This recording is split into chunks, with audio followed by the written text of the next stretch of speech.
Améliorer les soins apportés aux grands brûlés, c'est l'ambition d'un mécénat de compétences inédit pour la Fondation EDF. En effet, depuis 2004, EDF Recherche et Développement collabore avec le professeur Mimoun de l'hôpital Saint-Louis pour mieux comprendre les risques de contamination par l'air. La qualité de l'air, c'est fondamental dans le traitement des brûlés parce que le brûlé meurt souvent d'infection.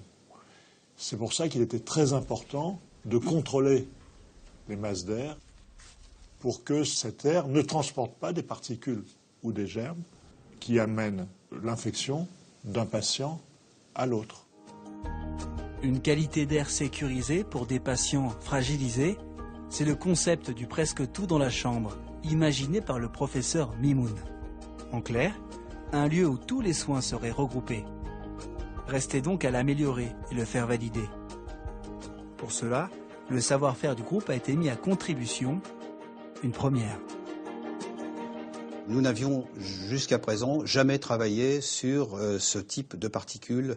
On a essentiellement utilisé nos outils de modélisation numérique qui servent à modéliser toutes sortes d'écoulements d'air dans nos industries.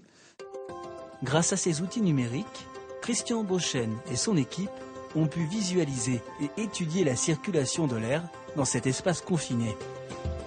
Un moyen efficace et précis pour déceler et supprimer tous les risques de contamination.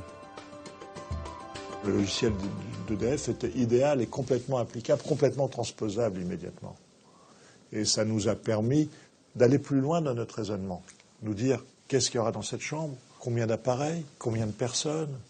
Le programme permet d'intégrer toutes ces données. Et les résultats sont là. Plus performant, le modèle des chambres est aujourd'hui appliqué aux nouveaux aménagements de l'hôpital Saint-Louis. Plus approfondie, l'étude menée par EDF a mis en évidence d'autres risques de contamination, ceux liés au changement de température. Une avancée majeure pour la recherche. Le mécénat de compétences a bien rempli ses objectifs. Cet échange de savoir-faire, c'est une vraie aventure humaine.